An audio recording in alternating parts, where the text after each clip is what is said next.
各位女士先生，靈光工作室嘅終極對決嚟啦！3隊嘅第一屆創作系團隊已經紛紛入閘，如賽馬般蓄勢待發，準備喺最終評審日展示佢哋輝煌嘅成果。每隊團隊由街站到多媒體創作，呢班青年用3個月時間喚醒社區對數碼議題嘅關注。暫休過後，佢哋已經醞釀到新嘅靈感，準備再次踏上征途。到底佢哋經歷完最終評審日之後，將會何去何從呢？我哋拭目以待。想求你啊，要乖乖啊！好啦，仲有我哋嘅理念，我哋嘅理念係科技要有溫度，社創要有態度。大家好，我哋無界共創團隊，我係 Sam， 我係 Sunny， 我係 Kevin。我哋喺我哋半年嘅試作階段入邊啦，我哋團隊已經成功驗證咗我哋自行研發嘅衛星簿，再合併埋課程一齊嘅模式嘅可行性嘅。咁點解我哋團隊需要參與呢個延續計劃呢？就我哋觀察到啦，長者學習需要循序漸進，數碼共融咧亦都需要長期投入嘅。至於傳訊方式，更加需要進行年代擴張。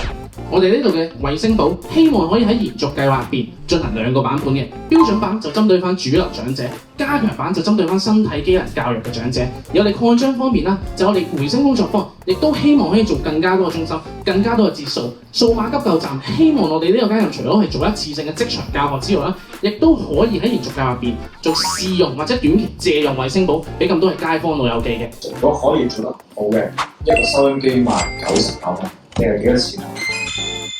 我哋的確係有個租用服務嘅，但係就唔會賣。同個老友記同埋各大中心去傾過之後，租用會係好多嘅。咁你而家一部嘅成本係幾多啊？一部嘅成本大概係140蚊左右嘅。咁如果嗰間中心要俾錢你嚟講，要用啲同事去做啦。我哋依家一堂係會準備最少5部嘅機去俾長者做嘅。咁我哋會落堂，我哋會問佢有冇人想要攞部機翻去溫書啊，就唔係定 station 喺中心度去落嚟先聽嘅，唔係嗰啲落補習社去睇 video 班嗰啲課程，而係真係把握到佢哋好中意捉住個碎片時間去做呢啲嘢嗰個習慣，去促進佢哋個記憶同埋個溫書嘅。5萬蚊，輕鬆，加油！長者開咪啦，目的就係想透過影片拍攝啦，同埋媒體製作相關嘅項目啦，咁令到呢班長者可以接觸得到數碼啦，成為一個數碼嘅一個居民啦。譬如喺入邊咧，佢哋其實拎部手機，佢哋就可以，或者我哋有一個經過課程之後再去教佢咧，其實佢已經識得用閃光燈啊，或者係其他更加新嘅技能，所以就比我哋想象中咧，其實長者係更加容易去學到呢啲數碼技能嘅。咁其實我哋個目的咧，其實就會想將長者由一個本身係聽我哋書嘅一個學生啦，咁做到一個真正嘅教學者啦。咁透過用長者把號嚟教長者學習上面嘅一個認同感啦。見我下邊有幾間長者中心都做過你哋類似嘅嘢嘅，咁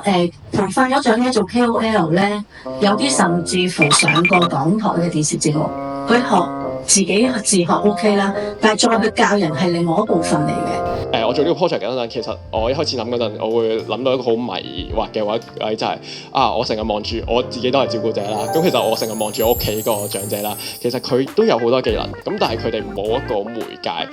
冇一個人幫佢去或者 program 幫佢搭一條橋嚟令到佢哋同外間接觸翻，會唔會有更加多有趣嘅嘢係佢哋可能未發覺到，或者我哋可以幫佢哋發掘，嚟令到嚟緊我哋即將步入老年社會嘅一班長者可以有一個有趣啲嘅生活咧？咁呢個都係我想做到嘅一樣嘢咯。3個月做咗卓越，1年我哋做咗更卓越。一陣間我哋嘅 presentation， 第一氣氛，喂，執機喎先生你。第一氣氛，第二信心，第三內容唔使擔心，所以一陣間喺我哋72變表演，我哋係72變，我係 Brian。我係 Alex 啊！嚟緊呢1年裏邊咧，首先就從一個標語嘅進化開始。咁我哋之前咧，其實設計所有嘅片咧，都係有一個標語嘅睇結局定睇騙局。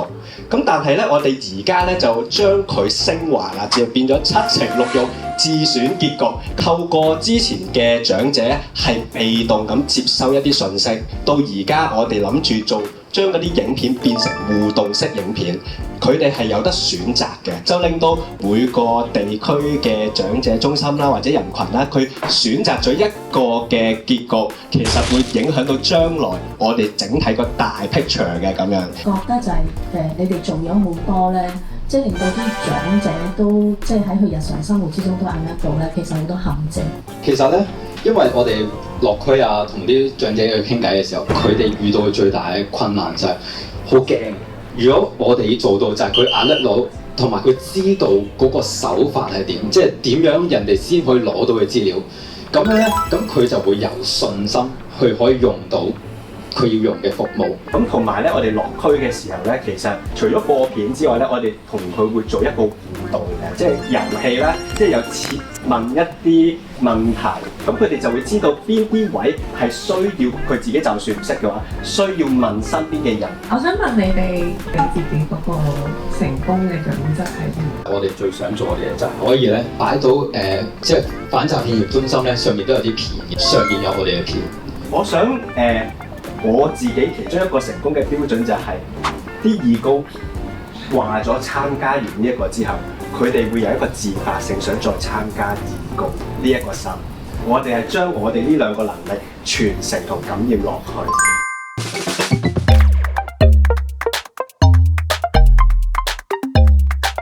經過一連串激烈嘅討論之後，最後終於誕生到通過嘅團隊啦，就係我哋今次贏咗。會利用今次咁重要嘅機會，去將外太空嘅婆婆拉返嚟地球啊！72變冇詐騙。